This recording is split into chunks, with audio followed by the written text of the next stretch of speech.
Bom dia, é com Bom dia. prazer que estamos a fazer esta entrevista com o professor Carlos Graça Aiva, distinto médico psiquiatra, doutorado em psiquiatria na área da prevenção do suicídio e que teve um papel importante na prevenção do mesmo, sendo que era uma área nova, desconhecida em Portugal, e é interessante pensar que como é que vivemos até essa altura sem ninguém pensar que a área do suicídio merecia um tratamento diferente, uma investigação diferente. E que o Sr. Carlos Rocha Aiva teve esse clique, como eu costumo dizer, e a investir nessa área. É também escritor, não só na área de publicações científicas, da área da saúde mental e psiquiatria, como também escritor em forma de poemas. É pai e avô babado e a cidade de Coimbra continua a ser uma referência na vida dele e ele uma referência na vida de nós. Sr. Carlos Graça, vamos começar pelo início da sua carreira profissional. Fez o serviço médico à periferia, nos anos 1978, por aí, na Nazaré. A partir daí, a Nazaré ocupa um lugar muito especial na sua vida. Fala-nos um pouco dessa relação que é tão importante. Bom, antes de mais, um cumprimento muito especial, tanto à enfermeira Isilda Inês, presidente da Longitatis, pela oportunidade de trocarmos algumas impressões neste local bucólico e altamente significativo para Coimbra e para Portugal, que é o Jardim Botânico da cidade. De facto, a Nazaré, voltando à sua questão, foi um marco altamente relevante na minha posição, quer de médico, quer de cidadão. Porquanto me confrontei com a realidade clínica, digamos, no cotidiano, com pessoas muito sui generis, uma microcultura carregada de aspectos antropológicos e sociológicos de facto muito peculiares e que de algum modo vieram formatar também a minha maneira de ver o mundo em relação a alguns aspectos.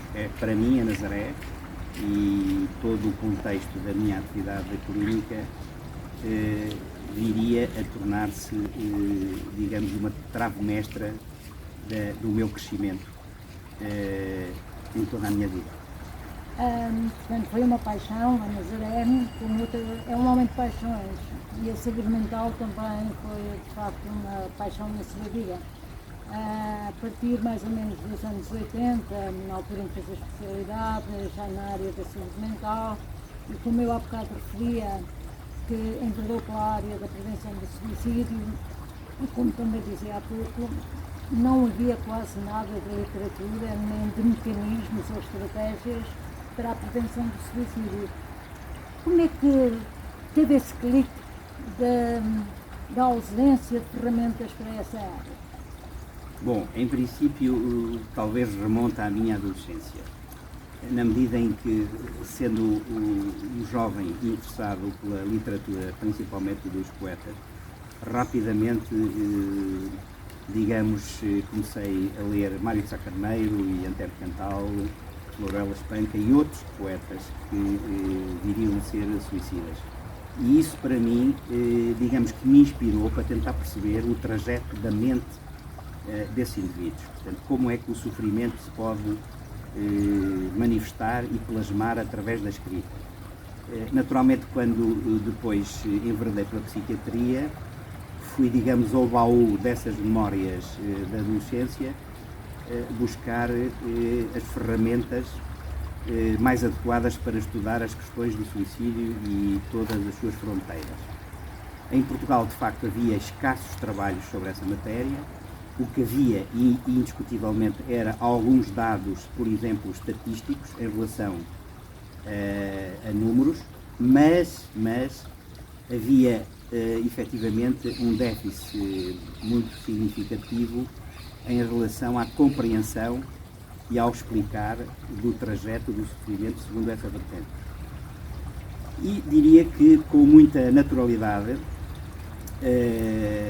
a minha tese de doutoramento enveredou de facto por essa área do conhecimento, através de tentar compreender e perceber melhor porque é que, principalmente alguns jovens, cometiam aquilo que vulgarmente se chamam tentativas de suicídio.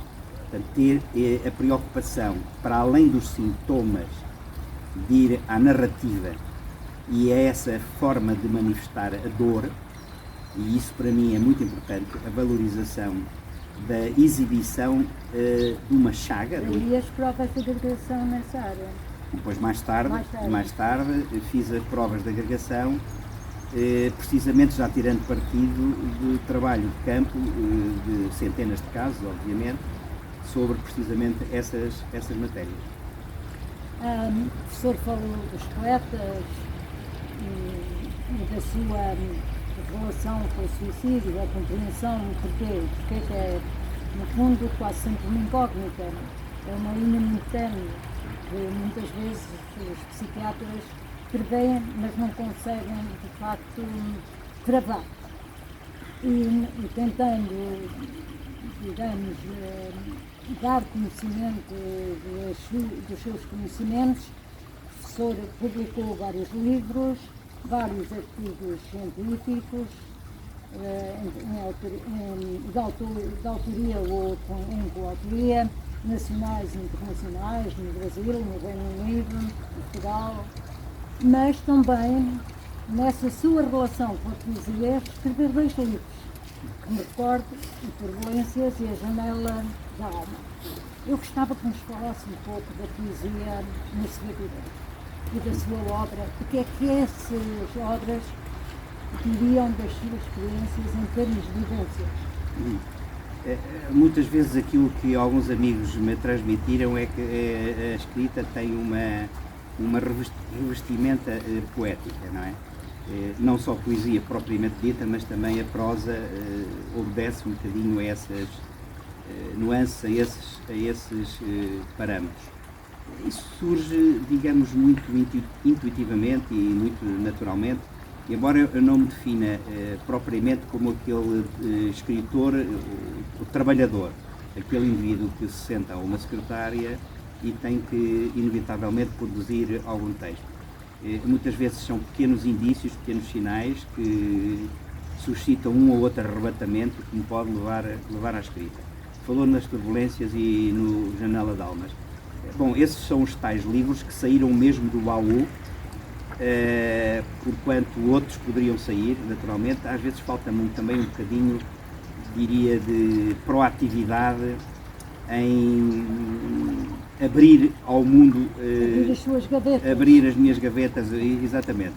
Portanto, é uma questão, não é propriamente a Arca de Fernando Pessoa, naturalmente, não é disso que estamos a falar, mas é de um baúzinho onde existem textos, alguns estão dispersos e escondidos, não é, como eu costumo dizer, mas eventualmente um dia poderei dar fé de mais...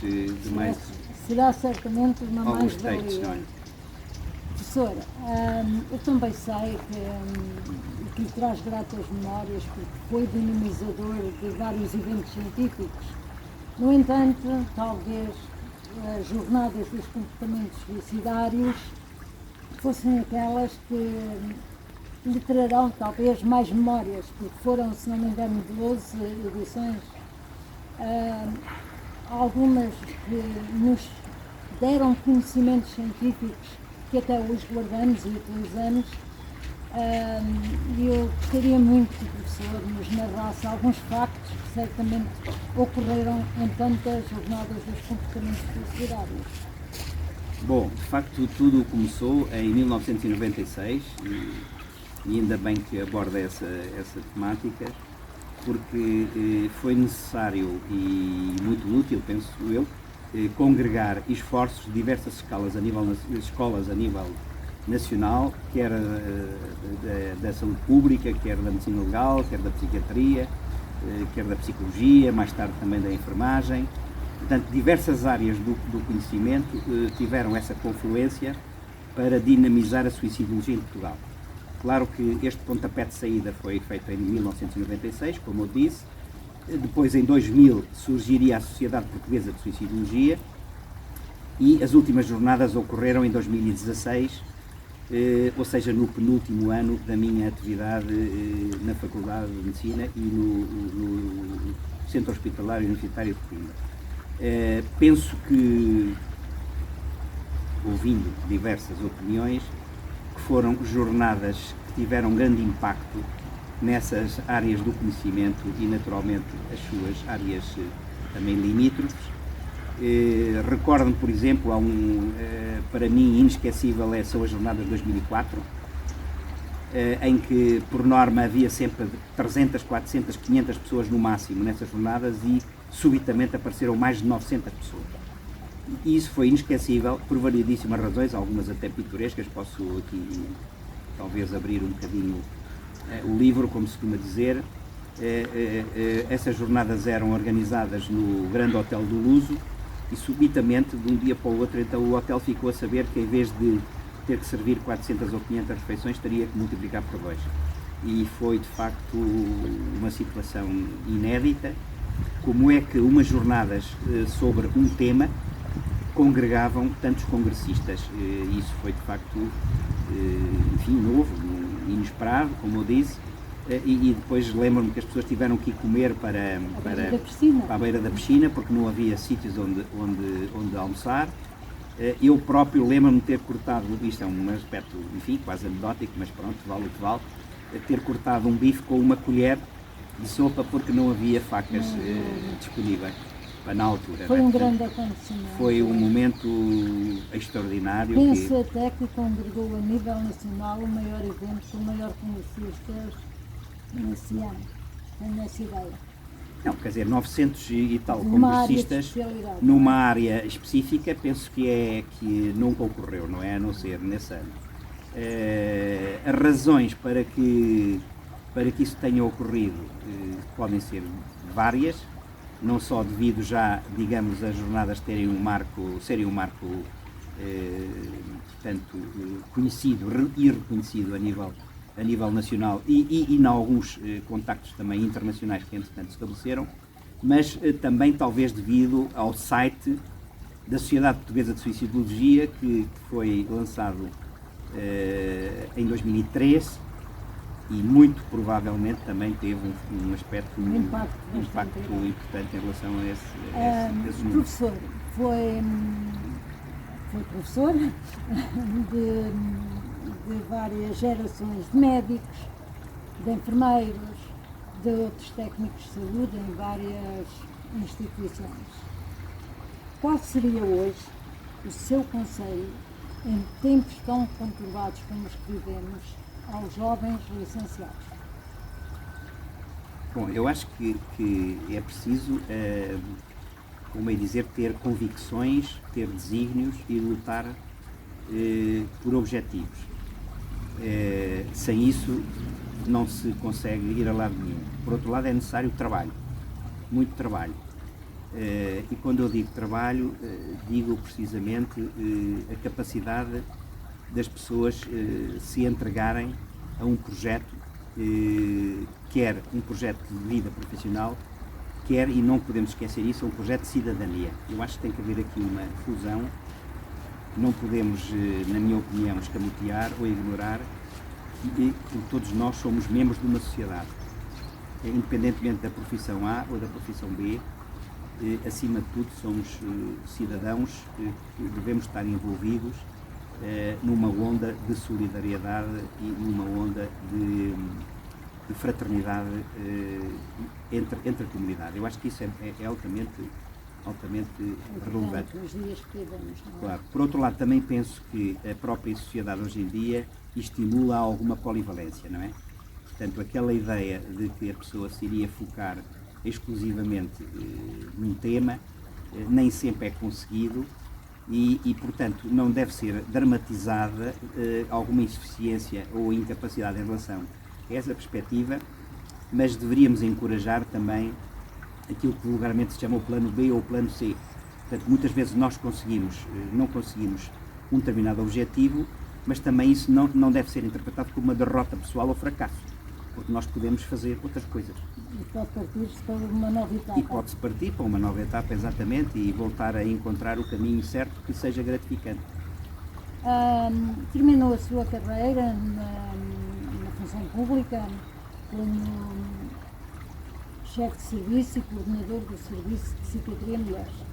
No entanto, sei que tem sua agenda no consultório sempre lotada. A questão que lhe perguntei, como acha que vai a saúde da saúde mental em Portugal? Bom, a saúde mental, isso não é de agora, já desde o século XIX sempre foi aquilo que vulgarmente se chama o parente pobre da saúde. As verbas alocadas à saúde mental são sempre muito escassas, estão demasiado centralizadas e curiosamente alguns dos responsáveis têm dificuldade em dizer qual o montante dessa verba alocada à saúde mental, o que não deixa de ser um pormenor curioso.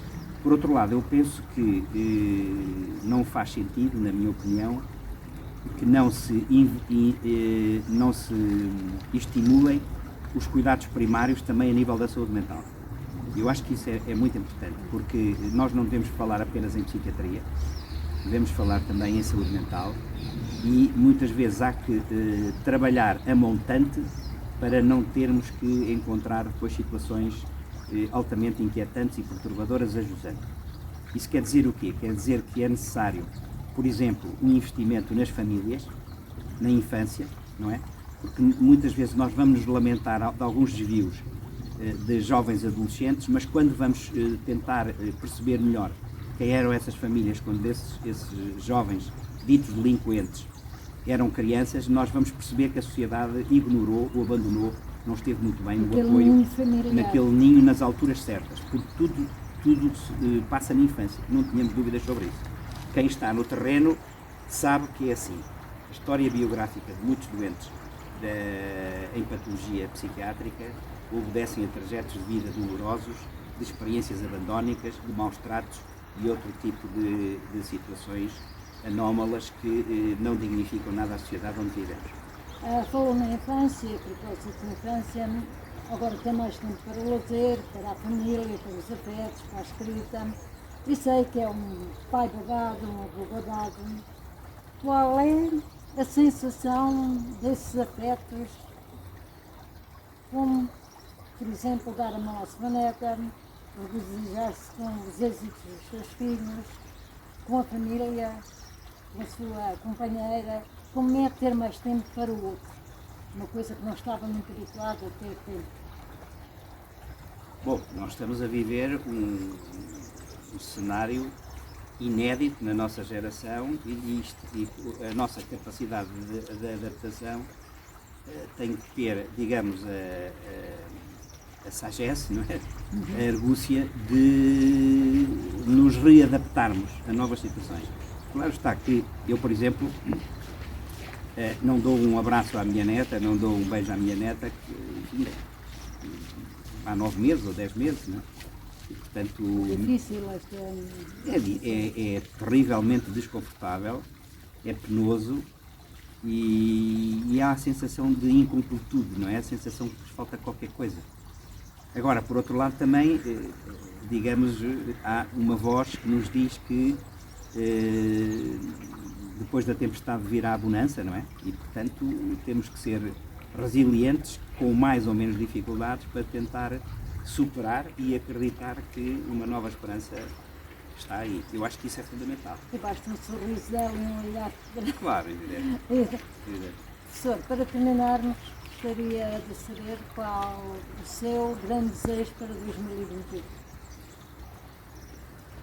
O meu desejo é que a pandemia passe e que as pessoas tenham saúde física e mental. É o meu principal desejo. Muito obrigada, professor, por este momento.